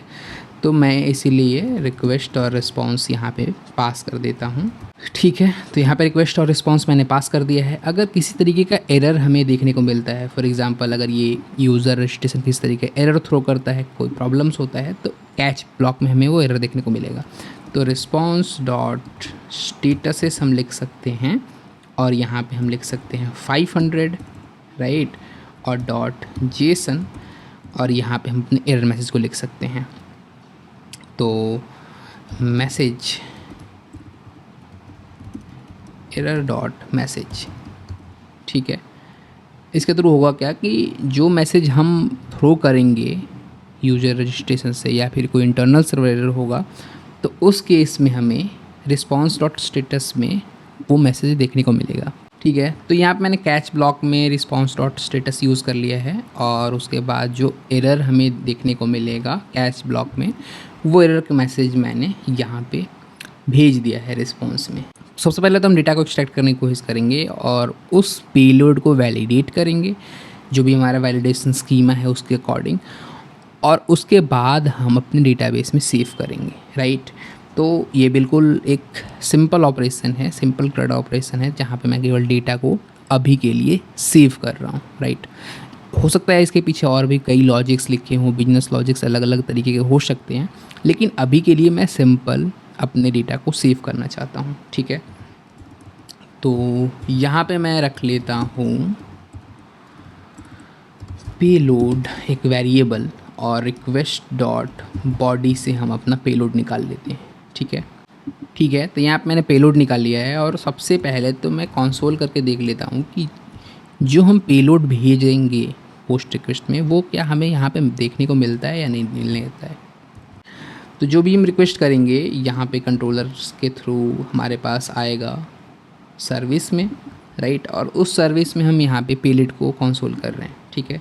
तो अब मैं इसको रन करता हूँ, तो npm रन स्टार्ट, ठीक है। चलते हैं अपने पोस्टमैन में, और यहाँ पे हम अपना बॉडी जो कि पेलोड है हमारा वो भेजने की कोशिश करते हैं, ठीक है। तो यहाँ पे मैं रॉ को सेलेक्ट किया और जेसन सेलेक्ट किया, और इसके बाद मैं यहाँ पे जेसन भेजने वाला हूँ। तो यहाँ पे भी सिंप्लिसिटी के लिए नेम रख लेते हैं, और नेम में यहाँ पे मैं लिख देता हूँ सिंपली द कोडर, ठीक है। तो मैं रजिस्टर पर रिक्वेस्ट कर रहा हूँ, हमारे पास पेलोड ऑलरेडी यहाँ पे सेट है नेम, ये पेलोड हमें यहाँ पे देखने को मिलता है या नहीं, सबसे पहले तो हम ये देख लेते हैं, ठीक है। तो जैसे ही मैंने यहाँ पे सेंड किया, यहाँ पे आप देख सकते हो कि पेलोड में हमें अनडिफाइंड देखने को मिल रहा है, और ये इसलिए हुआ क्योंकि हमें एक्सप्रेस को बताना पड़ता है कि जो डेटा हम भेज रहे हैं अपने बॉडी में उसको कैसे पास करना है, राइट। उसे बताने के लिए तो हमें एक मिडलवेयर यूज़ करना पड़ता है, और उस मिडलवेयर को बताना पड़ता है कि जो हमारा बॉडी पार्सर है, राइट, इसके थ्रू आप हमारे डेटा को प्रोसेस करो, ठीक है।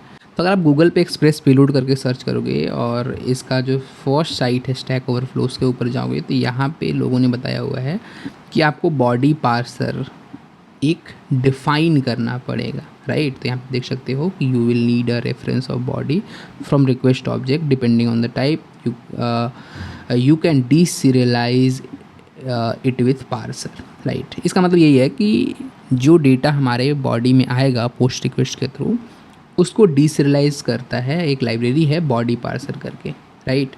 इसके थ्रू हम डीसीरियलाइज करते हैं अपने बॉडी को।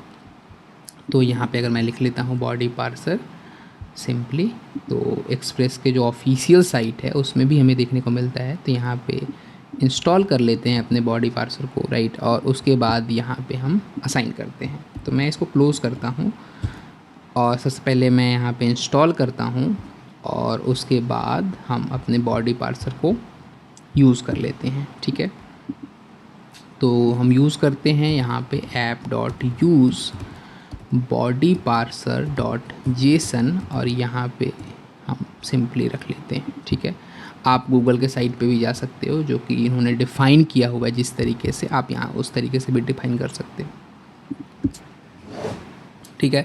तो यहाँ पे मैंने body parser dot JSON define कर दिया है। आप चाहो तो इसमें लिमिट भी यूज़ कर सकते हो, और भी बहुत सारे कॉन्फ़िगरेशंस होते हैं वो यूज़ कर सकते हो, लेकिन मैंने यहाँ पे अभी सिंप्लिसिटी के लिए body parser dot JSON define कर दिया है, राइट। अब अगर मैं इस सर्वर को रन करूं और आपको दिखाऊं यहाँ पे पोस्ट रिक्वेस्ट करके कि अब हमारे पास जो पेलोड मैं भेज रहा हूँ वो हमें रिसीव हो रहा है या नहीं हो रहा, राइट। मैंने सेंड यहाँ पे किया, अब मैं यहाँ पे आपको दिखाऊं तो हमारे पास पेलोड हमें यहाँ पे देखने को मिल रहा है, राइट। अब हम चलते हैं अपने कंट्रोलर में, राइट, और सर्विस में, और सर्विस में आने के बाद हम सबसे पहले तो जो हमारा पेलोड है उसको वैलिडेट करते हैं, ठीक है। तो हम एक ट्राई कैच ब्लॉक यूज़ करते हैं यहाँ पे, ट्राई कैच, और इस लाइन को मैं ऊपर कर देता हूँ ट्राई ब्लॉक में, ठीक है। अब हम इस्तेमाल करते हैं अपने रजिस्टर स्कीमा को, और हम सबसे पहले तो वैलिडेट करते हैं अपने पेलोड को, राइट। तो सबसे पहले तो इंपोर्ट कर लेते हैं, और उसके बाद हम क्या करते हैं, पार्स मेथड को कॉल करते हैं, और यहाँ पे मैं पेलोड को पास कर देता हूँ, राइट। तो ये रिटर्न करता है हमारे पास कुछ वैल्यू, ठीक है। तो ये जो वैल्यू रिटर्न करेगा वो होगा, अगर हमारे पास सब चीज़ अगर हम सही पास कर रहे होंगे तो यहाँ पे ये पूरा का पूरा एक जेसन ऑब्जेक्ट रिटर्न करके देखने को मिलेगा, राइट। अभी के लिए मैं यहाँ पे लॉक करके आपको दिखाने की कोशिश करता हूँ कि ये क्या रिटर्न करता है, ठीक है। प्रिंट कर देता हूँ, राइट। तो मैंने यहाँ पे स्पेलिंग मिस्टेक किया हुआ है तो मैं इसको करेक्ट कर लेता हूँ और हम अपने सर्वर को रीस्टार्ट कर लेते हैं, राइट। तो यहाँ पे हमें देखने को मिल रहा है एक एरर, और ये जो एरर देखने को मिल रहा है वो बस यहाँ पे सिंपली JS यूज़ कर लो तो ये सॉल्व हो जाएगा। इसे सॉल्व करने का मैं बताऊँगा कि बिना हम .js फाइल का नाम लिख के भी इंपोर्ट कर सकते हैं, राइट। लेकिन अभी के लिए मैं सिंपलिफिकली ऐसे सॉल्व कर लेता हूँ इस एरर को। सर्वर हमारा रन हो चुका है। अगर मैं अपने पोस्टमैन से रिक्वेस्ट करूं और मैं आपको यहाँ पे दिखाने की कोशिश करूं तो हमें देखने को मिलेगा एक एरर, राइट, और जो कि हमें देखने को अभी नहीं मिल रहा है। ओके, तो जो हमारा एरर है वो हम कैच ब्लॉक में आई थिंक फाइंड आउट कर रहे होंगे। तो यहाँ पे देख सकते हो बिल्कुल हमारे पास एक एरर देखने को मिल रहा है, और जो वैल्यू अगर हम पास नहीं कर रहे हैं, यहाँ पे आप प्रॉपर देख सकते हो कि यहाँ पे हमें एरर देखने को मिल रहा है, राइट। तो यहाँ पे आप देख सकते हो जॉड एरर करके एक एरर देखने को मिल रहा है, जहाँ पे हम जो भी मैसेजेस हैं वो हमें देखने को मिल रहा है, राइट। जो भी वैल्यू हम पास नहीं कर रहे हैं उसके करस्पॉन्डिंग हमें एरर देखने को यहाँ पे मिल रहा है। अगर आप इनके साइट पे जाओगे तो यहाँ पे आप देख सकते हो कि इन्होंने भी इसी तरीके से एरर को हैंडल करने का अप्रोच दिया हुआ है। तो जैसा कि आप देख सकते हो कि ट्राई ब्लॉक में इन्होंने पार्सर यूज़ किया हुआ है और ये अपने इनपुट को पार्स कर रहे हैं, और अगर वो एरर आता है किसी भी तरीके तो यहाँ पे हम कैच ब्लॉक में इसको कैच कर सकते हैं, राइट। तो यहाँ पे अगर आप ट्राई कैच ब्लॉक यूज़ करते हो तो कैच ब्लॉक में अपने एरर को टेस्ट कर सकते हो, राइट। और इसी तरीके से यहाँ पे अगर आप बिना ट्राई कैच ब्लॉक को यूज़ करते हो तो यहाँ पे आप सेफ पार्स करके एक मेथड है इनका, उसके थ्रू आप पास करते हो जो कि रिटर्न करता है रिज़ल्ट। और अगर रिज़ल्ट सक्सेस है, राइट, तो यहाँ पे हमें डेटा रिटर्न कर देखने को मिलेगा। अगर रिज़ल्ट सक्सेस नहीं है तो हमें एरर देखने को मिलेगा, राइट। तो आप दोनों तरीके से एरर को हैंडल कर सकते हो। तो अभी मैं पार्स ही यूज़ करने वाला हूँ और इस ब्लॉक को मैं यूज़ करने वाला हूँ यहाँ पे कैच में, राइट। और उसके बाद यहाँ पे हम यूज़ करेंगे एरर डॉट इशू, जो कि यहाँ पे इन्होंने दिया हुआ है, राइट। तो एरर डॉट इशूज़ इसको मैं कॉपी कर लेता हूँ, और इसके बाद अगर मैं इस सर्वर को रीस्टार्ट करके आपको दिखाऊँ दोबारा रिक्वेस्ट करके तो हमें एक तरीके से एरर देखने को मिलेगा, राइट। तो यहाँ पे मैंने ओके, तो जॉड को हमें डिफ़ाइन करना पड़ेगा, जॉड अनडिफाइन देखने को मिल रहा है हमें। तो सबसे पहले तो मैं यहाँ पे import star S Z from jawed, ठीक है। अपने सर्वर को रीस्टार्ट कर लेते हैं और उसके बाद यहाँ पे मैं आपको एक रिक्वेस्ट करके दिखाने की कोशिश करूँगा, राइट। तो मैंने यहाँ पे रिक्वेस्ट किया है और आप देख सकते हो कि यहाँ पे प्रॉपर हमें एक एरर का एरर देखने को मिल रहा है, और उसके बाद हमें मैसेजेस भी देखने को मिल रहे हैं, राइट। तो आप चाहो तो इसको हैंडल कर सकते हो अपने तरीके से, राइट। तो यहाँ पे आप चाहो तो पूरा का पूरा एरर के मैसेजेस के साथ भेज सकते हो वैल्यू को, आप यहाँ पे रिस्पॉन्स भी भेज सकते हो। तो यहाँ पे मैं रिस्पॉन्स डॉट जेसन करके भेज सकता हूँ, तो रिस्पॉन्स, राइट। तो रिस्पॉन्स डॉट स्टेटस, और यहाँ पे मैं डाल देता हूँ 400 जो कि होता है बैड रिक्वेस्ट, और यहाँ पे मैं लिख देता हूँ जेसन, और इसमें मैं एरर डॉट इशूज़ करके पास कर देता हूँ। तो अपने रीस्टार्ट करते हैं अपने सर्वर को, और जैसे ही मैं यहाँ पे सेंड करता हूँ तो यहाँ पे आप देख सकते हो कि ये जो सारे मैसेजेस हैं कि होना क्या चाहिए, एक्सपेक्टेड क्या है, और उसके अकॉर्डिंग आप मैसेजेस भी यहाँ पे देख सकते हो, राइट। आप चाहो तो अपने स्कीमा में मैसेजेस भी डिफ़ाइन कर सकते हो। तो आप चाहो तो यहाँ पे आप यहाँ पे पास कर सकते हो कि जो भी वैल्यू आप चाहो, तो यहाँ पे आप मैसेजेस भी पास कर सकते हो। तो यहाँ पे अगर आप लिखो कि user name must be a string, right. आप चाहो तो मिनिमम कैरेक्टर अगर मीट नहीं करता हो तो यहाँ पे आप अपना स्पेसिफिक मैसेज भी पास कर सकते हो। User name should be 4 character long, ठीक है। तो इस तरीके से आप मैसेज भी डिफाइन कर सकते हो, अपना कस्टम मैसेज भी पास कर सकते हो। तो अगर मैं रीस्टार्ट करूँ इस सर्वर को और चलते हैं अपने पोस्टमैन में, और अगर मैं यहाँ पे भेजूँ तो यहाँ पे आप देख सकते हो कि user name must be string, क्योंकि अभी यूज़र नेम ही हमने पास नहीं किया है तो वो हमें एरर देखने को मिल रहा है, राइट। अगर मैं यहाँ पे पास करूँ यूज़र नेम, ठीक है, और अगर मैं 3 कैरेक्टर यहाँ पे पास करता हूँ और अगर मैं सेंड करता हूँ तो यहाँ पे आप देख सकते हो कि मिनिमम 4 कैरेक्टर होना चाहिए। तो यहाँ पे मैसेज हमें देखने को मिल रहा है user name should be 4 character long, right. अगर मैं यहाँ पे 4 कैरेक्टर लॉन्ग पास करता हूँ, ठीक है, तो ये एरर हमें देखने को नहीं मिलेगा, राइट। अब हमें दूसरा एरर देखने को मिल रहा है जो कि है यूज़र ईमेल, ठीक है। तो प्रोडक्शन रेडी एप्लीकेशन में आप इस तरीके से एरर पास नहीं करते हैं, आप एक फंक्शन बना लेते हो जहाँ पे आप केवल और केवल आप मैसेजेस को ही भेज रहे होते हो, राइट। तो इस तरीके से आप एरर जो हम पास कर रहे हैं यहाँ पे वो आप पास नहीं कर रहे होते हो, ठीक है। तो इसके लिए आप चाहो तो एक फंक्शन बना लेते हो जो कि एक कॉमन फंक्शन होता है, राइट। तो मैं यहाँ पे एक यूटिल्स नाम का फोल्डर बना लेता हूँ और जॉड एरर करके एक फाइल बना लेते हैं, ठीक है। और यहाँ पे मैं एक फंक्शन बना लेता हूँ एरर पार्सर, और इसमें मैं अपने एरर के मैसेजेस को पास करूँगा, राइट। तो एरर क्या है, यहाँ पे एक एरे है। तो अभी मैं एरर लिख देता हूँ और एरर के मैसेजेस को यहाँ पे मैं रिटर्न करने की कोशिश करूँगा, ठीक है। तो मैं कैसे करूँगा, एरर एक एरे है तो एरर डॉट, यहाँ पे मैं मैप मेथड यूज़ कर सकता हूँ, राइट। और इससे मैं जो रिटर्न करूँगा, यहाँ पे एरर्स ले लेते हैं थोड़े से सिंप्लिसिटी के लिए, और इससे जो मैं रिटर्न करूँगा वो हमारे पास एक मैसेजेस का एरे होगा, राइट। तो यहाँ पे मैं रिटर्न कर देता हूँ एरर डॉट मैसेजेस या मैसेज, ठीक है। यहाँ पे मैं सिंपली एरर पार्सर यूज़ किया हूँ, आप लिख सकते हो जॉड एरर पार्सर, ठीक है। इसको एक्सपोर्ट कर लेते हैं, ठीक है,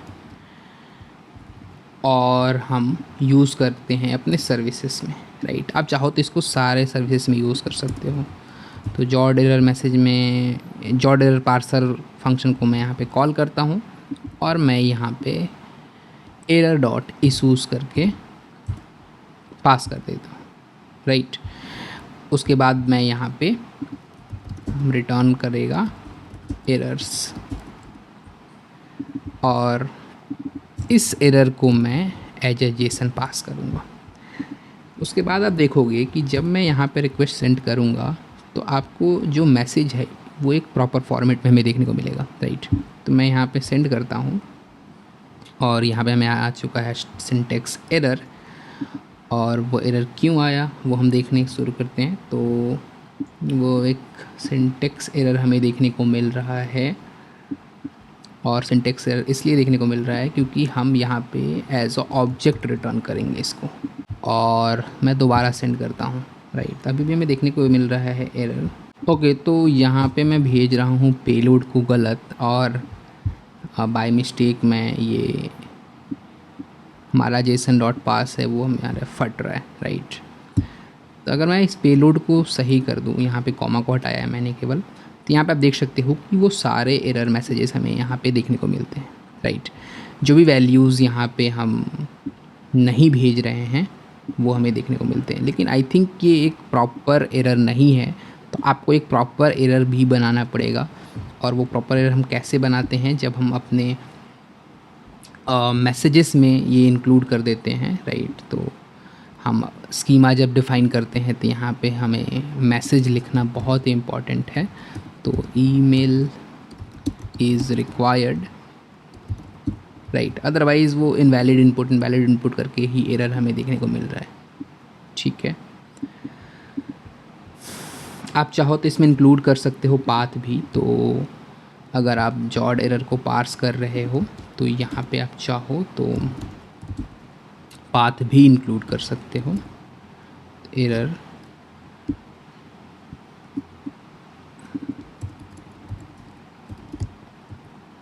राइट, और पाथ का आप 0 यहाँ पे दे सकते हो। तो इस तरीके से भी आप सॉल्व कर सकते हो, जिससे यूज़र आइडेंटिफाई कर पाएगा कि एरर आ क्या रहा है, एक्चुअल में कौन से फील्ड में एरर आ रहे हैं, राइट। यहाँ पे आप देख सकते हो ईमेल इज़ रिक्वायर्ड करके आया और पाथ हमें देखने को मिल रहा है यूज़र नेम। तो इससे आइडेंटिफाई हो जाएगा कि यूज़र नेम में एरर है। तो अगर आप कस्टम मैसेज नहीं भी देते हो तो इनवैलिड इनपुट करके यहाँ पे देखने को मिलता है, लेकिन साथ साथ हमें पाथ भी देखने को मिलता है, जिससे हमें ये पता चल जाता है कि जो एरर हम भेज रहे हैं यानी कौन से फील्ड पे एरर आ रहा है। लेकिन मोस्ट प्रॉब्ली जो प्रोडक्शन रेडी एप्लीकेशन है उसमें आपको अपने कस्टम ईमेल एरर मैसेजेस पास करना ज़रूरी है, राइट। इसलिए मैंने आपको यहाँ पे बताया था कि जब आप एपीआई बनाने जाते हो तो आपको डिफ़ाइन करना पड़ता है उस करस्पॉन्डिंग जो एरर मैसेजेस हैं, उसके वैलिडेशंस रूल हैं। इसलिए मैंने यहाँ पर डिफ़ाइन करने को कहा था, क्योंकि अगर आप डिफ़ाइन कर रहे हो तो यहाँ पे आप एक प्रॉपर एरर मैसेजेस पास करते हो, राइट। और उस एरर मैसेजेस के थ्रू यहाँ पे वो हमारा जो रूल है वो अप्लाई हो जाता है, ठीक है। तो यहाँ पे मैंने एक बेसिकली एक एरर वैलिडेशन तो ये लिख ही दिया है। चाहे तो हम हर जगह यहाँ पे एरर मैसेजेस पास कर सकते हैं, लेकिन सिंपलिसिटी के लिए मैं अभी इसको ऐसे ही छोड़ता हूँ। आप जब अपने प्रोजेक्ट बना रहे हो तो आप प्रॉपर एरर मैसेजेस के साथ अपने वैलिडेशन स्कीमा को लिखो, राइट। चलते हैं अपने सर्विसेज में और आगे का काम हम कंटिन्यू करते हैं। अगर हम एक प्रॉपर मैसेज भेजते हैं यानी जो जो वैल्यू ये रिक्वायर्ड है वो वैल्यू हम भेजते हैं, तो हमारे पास वैलिडेट जो यहाँ पे मेथड है, तो यहाँ पे जो वैलिडेट वेरिएबल है उसमें वो सारी वैल्यू हमें देखने को मिलेगी, राइट। तो मैं यहाँ पे लॉक कर लेता हूँ वैलिडेट को और आपको यहाँ पे दिखाने की कोशिश करता हूँ कि जो मैं सही सारे डिटेल सारी वैल्यूज़ भेजूँगा तो वो जो वैल्यूज़ हैं वहाँ पे हमें देखने को मिलेंगी।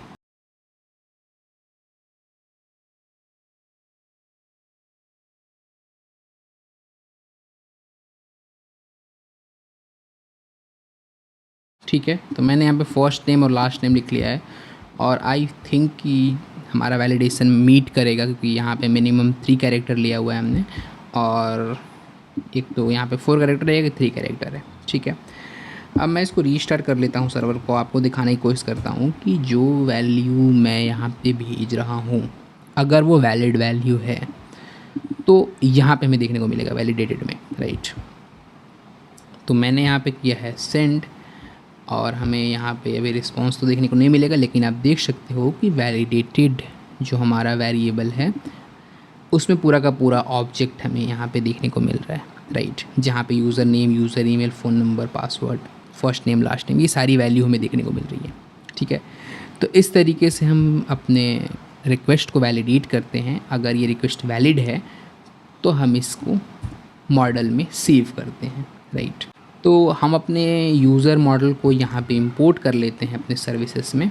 तो यूज़र मॉडल डॉट क्रिएट करके यहाँ पे एक मेथड है जहाँ पे हम अपने जो वैलिडेटेड स्कीमा है, जहाँ पे अपने जो हमारे वैलिडेटेड फील्ड्स हैं, जो क्योंकि ये एक पूरा ऑब्जेक्ट है वो हमें देखने को मिल रहा है, उसे हम पास करते हैं, राइट। तो यूज़र मॉडल डॉट क्रिएट एक एसिंक ऑपरेशन है। तो जब भी आप डेटाबेस में अपनी वैल्यू को सेव कर रहे हो तो आप अवेट लगाना ना भूलें। तो अवेट अगर आप नहीं लगाते हो तो हो सकता है कि कुछ एरर आ रहा हो या कुछ प्रॉब्लम हो रहा है, लेकिन ये वैल्यू एक एसिंक ऑपरेशन है जिसके कारण होगा क्या कि आपका रिस्पॉन्स तो सेंड हो जाएगा, आपकी वैल्यू सेव हो या ना हो ये आपको पता नहीं चलेगी, राइट।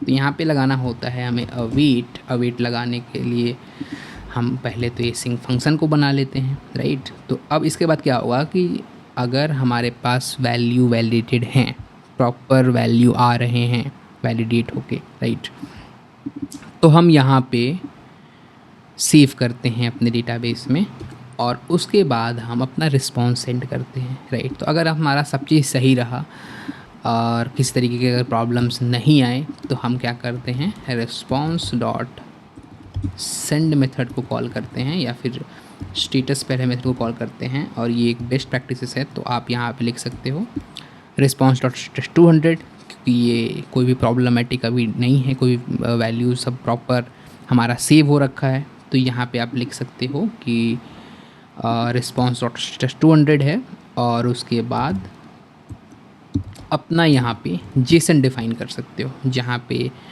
आप मैसेजेस लिख सकते हो और मैसेजेस में आप अपने जो मैसेजेस हैं जैसे यूज़र इज़ रजिस्टर सक्सेसफुली, इस तरीके के मैसेजेस दे सकते हो। यहाँ पे मैं 201 पास कर देता हूँ कि 201 का मतलब होता है क्रिएटेड। तो अगर ये यूज़र क्रिएट हो रखा है तो हमने स्टेटस पास किया है 201 और हम एक मैसेज भी रिटर्न कर रहे हैं अपने क्लाइंट को कि यूज़र रजिस्टर सक्सेसफुल, यानी यूज़र रजिस्टर हो चुका है, राइट। अब मैं इसको सेव करता हूँ, अपने सर्वर को रीस्टार्ट करते हैं और एक बार हम वैलिड रिक्वेस्ट करके देखते हैं। तो ये वैलिड रिक्वेस्ट है एक हमारा, राइट। अब मैं इसको एक वैलिड रिक्वेस्ट करके और यहाँ पे सेंड करता हूँ। तो जैसे ही मैंने यहाँ पे सेंड किया तो आप देख सकते हो कि हमारे पास कोई भी एरर देखने को अभी नहीं मिल रहा है और न ही हमारे पास कोई रिस्पॉन्स देखने को मिल रहा है, राइट। ऐसा क्यों हुआ वो हम देख लेते हैं। तो सबसे पहले तो कुछ ना कुछ तो एरर आ ही रहा होगा, लेकिन क्योंकि कैच ब्लॉक में हमने जॉड एरर को ही हैंडल किया हुआ है तो यहाँ पे अब ये जॉड एरर तो नहीं हुआ, हो सकता है डेटाबेस मॉडल का एरर हो, राइट। तो अब मैं यहाँ पे रिस्पॉन्स डॉट स्टेटस के अंदर 500 पास करने वाला हूँ और हम मैसेज रिटर्न करेंगे, राइट। तो एरर डॉट मैसेज, तो हमारे पास एरर का मैसेज देखने को मिलेगा, ठीक है। सर्वर को रीस्टार्ट कर लेते हैं और हम एक बार रिक्वेस्ट करके देखते हैं, राइट। तो जैसे ही मैंने रिक्वेस्ट किया तो आप देख सकते हो कि यूज़र वैलिडेशन फेल कर रहा है हमारा, right. Password const number is fail, value something, type string as a path password, right. User ID required कह रहा है, ठीक है। तो जो हमने यहाँ पे वैल्यू दिया हुआ है, राइट, जो हम यहाँ पे पास कर रहे हैं अपने वैलिडेटेड स्कीमा में, उसमें हम यूज़र आईडी कहीं बता नहीं रहे हैं, राइट। तो यहाँ पे आप देख सकते हो जो हम मॉडल हमने डिफ़ाइन किया हुआ है उसमें हम यहाँ पे यूज़र आईडी को रिक्वायर्ड रख रहे हैं, राइट। लेकिन जो मैं सर्विसेज में पास करने की कोशिश कर रहा हूँ उसमें कहीं भी यूज़र आईडी हमें देखने को नहीं मिल रहा है। यूज़र आईडी हम ना तो यहाँ से भेज रहे हैं, राइट, और ना हम यहाँ पे क्रिएट कर रहे हैं, ठीक है।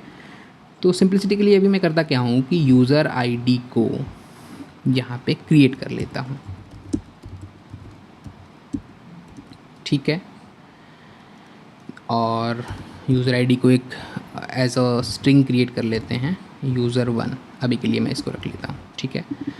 तो वैलिडेटेड के साथ जो हमारा वैलिडेटेड का जो पूरा जेसन आ रहा है, तो जो हमारा वैलिडेटेड ऑब्जेक्ट है उसके साथ मैं यहाँ पे यूज़र आईडी पास कर देता हूँ, राइट। उसके बाद जो हमारे पास एरर है वो क्या था, वो हम प्रॉपर इसको स्टडी करते हैं और समझने की कोशिश करते हैं। तो पासवर्ड कह रहा है ये फेल कर रहा है, क्योंकि पासवर्ड हमारे पास एक स्ट्रिंग ही वैसे तो मैं भेज रहा हूँ, लेकिन क्या हमने वैलिडेशन जो मॉडल बनाया है, क्या हमने पासवर्ड को नंबर रखा है? ओ आई थिंक ये गलत है। तो पासवर्ड एक स्ट्रिंग होना चाहिए, ठीक है। तो यहाँ पे मैंने स्ट्रिंग कर लिया है, राइट। और क्या एरर दे रहा है यहाँ पे हमारे पास, यूज़र आईडी और पासवर्ड का ही एरर है, ठीक है, क्योंकि पासवर्ड स्ट्रिंग ही होगा ऑब्वियसली। अभी मैं सिंप्लिसिटी के लिए बिना कोई हैश किए पासवर्ड को स्टोर कर रहा हूँ, लेकिन अभी हैश लॉजिक भी यहाँ पे होगा, राइट। तो मैं यहाँ पे स्टार्ट करता हूँ अपने सर्वर को और एक बार मैं रिक्वेस्ट भेजने की कोशिश करता हूँ और बेसिकली मैं एक सैम्पल डेटा को स्टोर कर रहा हूँ, ठीक है। तो मैं यहाँ पे सेंड किया और यहाँ पे हमें देखने को मिल रहा है यूजर रजिस्ट्रेशन सक्सेसफुली, ठीक है। और यहाँ पे भी आप देख सकते हो कोई भी तरह का एरर हमें देखने को नहीं मिल रहा है, ठीक है। अगर आप यहाँ पे थोड़े से MongoDBs में जाते हैं तो एक कंपास नाम का टूल है, ठीक है, आई थिंक ये मेरे सिस्टम में इंस्टॉल नहीं है कंपास। ओके, तो सिस्टम मेरे इंस्टॉल नहीं है, तो मैं इसको अगर इंस्टॉल करूं और आपको दिखाने की कोशिश करूं कि जो हमने डेटा सेव किया है, राइट, वो कहाँ दिखता है, कैसे दिखता है। तो कंपास एक टूल है दरअसल, जहाँ पे हम विजुअलाइज़ कर सकते हैं अपने MongoDBs के जो कलेक्शन है, डेटा है, राइट। तो मैं यहाँ पे डाउनलोड करता हूँ इसको। तो मैक OS, राइट, ये तो MongoDB कंपास यहाँ पे हमें देखने को मिलता है GUI, और मैं इसको डाउनलोड करता हूँ। ठीक है, तो मैंने इसको डाउनलोड पे भी लगा दिया है।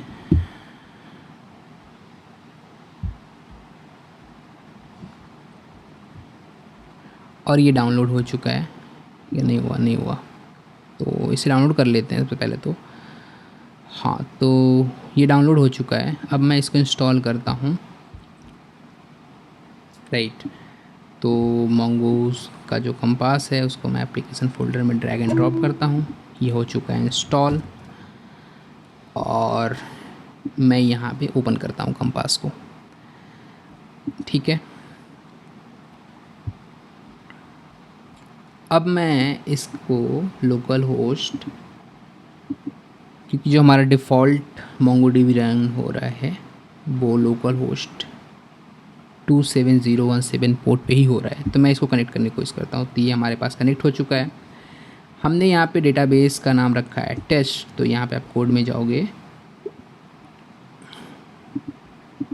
और ये कनेक्शंस में जाओगे तो यहाँ पे आप देख सकते हो कि डेटाबेस का जो हमारा नाम है वो टेस्ट है। ठीक है, तो यहाँ पे टेस्ट नाम का एक डेटाबेस बन चुका है, और यूज़र नाम का एक कलेक्शन बन चुका है, जिसमें हमारे पास डॉक्यूमेंट हमें देखने को मिल रहा है, जो वैल्यू हमने पास किया हुआ है, और जो वैल्यू पास नहीं किया वो उसके करस्पॉन्डिंग जो डिफ़ॉल्ट वैल्यू है वो हमें यहाँ पे देखने को मिल रहा है, राइट।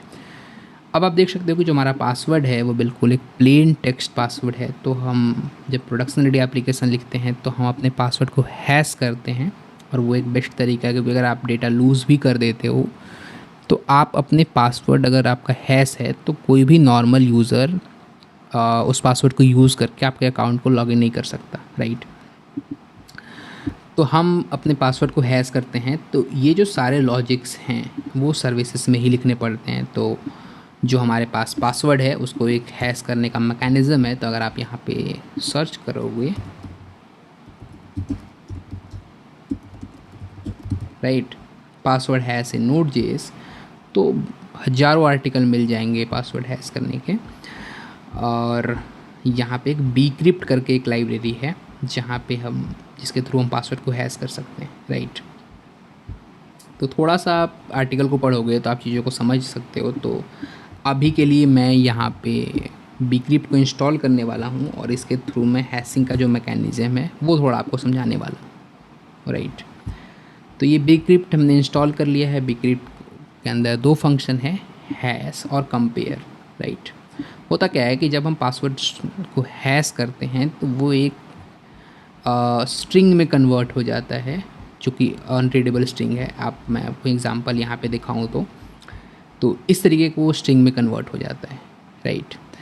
और हैशिंग का एक मैकेनिज़्म है कि अगर आप किसी भी डेटा को हैश करते हो, राइट, तो एक तरीके का डेटा, एक तरीके का जो स्ट्रिंग है उसका एक ही हैश जनरेट होगा हर बार, राइट। तो हम करते क्या हैं कि हम अपने पासवर्ड को हैश कर लेते हैं। फॉर एग्जांपल किसी ने पासवर्ड डाला ABCD1234, ठीक है, तो ABCD1234 जो पासवर्ड है उसका एक स्पेसिफिक हैश ही बनेगा हर बार। अगर आपका पेलोड एक तरीके का ही है, सिंगल तरीके का ही आ रहा है, तो आपका सेम हैश हर बार सेम पेलोड के लिए जनरेट होगा, राइट। तो यहाँ पे दो फंक्शंस होते हैं bcrypt के अंदर, जैसे कि आप देख सकते हो कि सॉल्ट राउंड वगैरह ये सारी चीज़ें हैं। तो यहाँ पे मैं सिंपली बता दूँ, दो फंक्शंस होते हैं, एक bcrypt.hash और bcrypt.compare। होता क्या है कि जब हम अपने प्लेन टेक्स्ट को डालते हैं अपने bcrypt.hash में, तो एक हैश जनरेट करता है, और उसी हैश को हम डेटाबेस में सेव करके रखते हैं, राइट। अब जब यूज़र दोबारा पासवर्ड एंटर करता है तो वो सेम पासवर्ड देगा। अब सेम पासवर्ड को हम कंपेयर में डालते हैं और अपने जो ओल्ड जो पासवर्ड होता है यूज़र का जो डेटाबेस में सेव होता है उस हैश को डालते हैं। तो bcrypt.compare करता क्या है कि सबसे पहले तो जो प्लेन टेक्स्ट पासवर्ड जो यूज़र के द्वारा आया गया है उसको एक हैश में कन्वर्ट करता है और उस हैश से मैच करता है जो हमारे डेटाबेस में स्टोर है, राइट। तो अगर सेम पासवर्ड यूज़र भेज रहा होगा तो हर बार वो हैश सेम जनरेट करेगा, राइट, जो पहली बार में जनरेट करके सेव किया हुआ है और जो कंपेयर करते समय जनरेट कर रहा है वो सेम एल्गोरिथम यूज़ करता है और सेम हैश हर बार जनरेट होता है, राइट। यहाँ पे एक सॉल्ट फैक्टर भी होता है और बहुत सारी चीज़ें होती हैं। तो थोड़ा सा आप अगर यहाँ पे पढ़ोगे तो आप देख सकते हो कि एक हम सॉल्ट जनरेट करते हैं और अपने पासवर्ड को थोड़े से सिक्योर करने के लिए तो यहाँ पे एक सॉल्ट बनाया हमने और उस सॉल्ट को हम देते हैं पासवर्ड के साथ, राइट। तो वो हैश हो जाता है हमारा, राइट। और उसके बाद जब हम वेरीफाई करना चाहते हैं अपने पासवर्ड को तो पासवर्ड को हम सिंपली कंपेयर फंक्शन में पास कर देते हैं। तो जो यूज़र के द्वारा जो पासवर्ड आ रहा है और जो स्टोर्ड हैश पासवर्ड है जो हम डेटाबेस में स्टोर करेंगे अकाउंट क्रिएट करने के दौरान, ये दोनों पासवर्ड को जब हम कंपेयर करते हैं तो हमारे पास या तो रिज़ल्ट मिलता है, यानी अगर पासवर्ड मैच कर गया तो हमारे पास से रिज़ल्ट ट्रू आएगा, अदरवाइज़ हम एरर मिलेगा हमें। तो उसके अकॉर्डिंग हम अपना डिसीजन दे सकते हैं, ठीक है। इसको इम्प्लीमेंट करते हैं। तो सबसे पहले तो मैंने यहाँ पे इंस्टॉल कर लिया है आई थिंक bcrypt को, और एक फ़ाइल बनाते हैं सबसे पहले और उसमें हम फंक्शन बना लेंगे हैश पासवर्ड करके, राइट। तो यहाँ पे जो हमारा नाम है इसी नेम से हम एक फ़ाइल बनाते हैं, ठीक है। यहाँ पे मैं एक फंक्शन बना लेता हूँ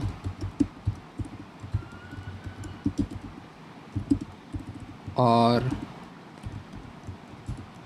इस फंक्शन में हम क्या लेने वाले हैं, प्लेन पासवर्ड लेने वाले हैं, राइट। यहाँ पे मैंने पासवर्ड ले लिया है।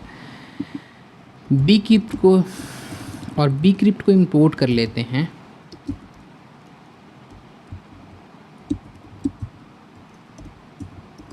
राइट। और इसके थ्रू हम अपना हैश फंक्शन कॉल कर लेते हैं, राइट। तो यहाँ पे सबसे पहले तो हम अपना हैश पासवर्ड देंगे और अपना सॉल्ट राउंड देंगे, यानी ये एक नंबर होता है यहाँ पे जो आप नंबर देते हो इसके अकॉर्डिंग जो कॉम्प्लेक्सिटी होती है पासवर्ड की वो डिफ़ाइन हो जाती है, राइट। अब यहाँ पे मैं रिटर्न करता हूँ तो हैश आई थिंक ये सिंक्रोनस है, नहीं ये एसिंक्रोनस है। तो यहाँ पे मैं एसिंक मेथड बना लेता हूँ और हैश जो रिटर्न करता है वो स्ट्रिंग रिटर्न करता है, जो एक हैश स्ट्रिंग है उसे हम रिटर्न कर रहे हैं सिंपली, राइट। एक्सपोर्ट करते हैं इस फंक्शन को, चलते हैं अपने हम सर्विसेज के अंदर और यहाँ पे सबसे पहले तो हम कॉल कर लेते हैं, राइट। तो वैलिडेट डॉट पासवर्ड, यहीं पे हमारा पासवर्ड आने वाला है। तो वैलिडेट डॉट पासवर्ड को हमने यूज़ किया हुआ है, राइट। तो जो भी पासवर्ड आएगा उसका ये हैश जनरेट करेगा।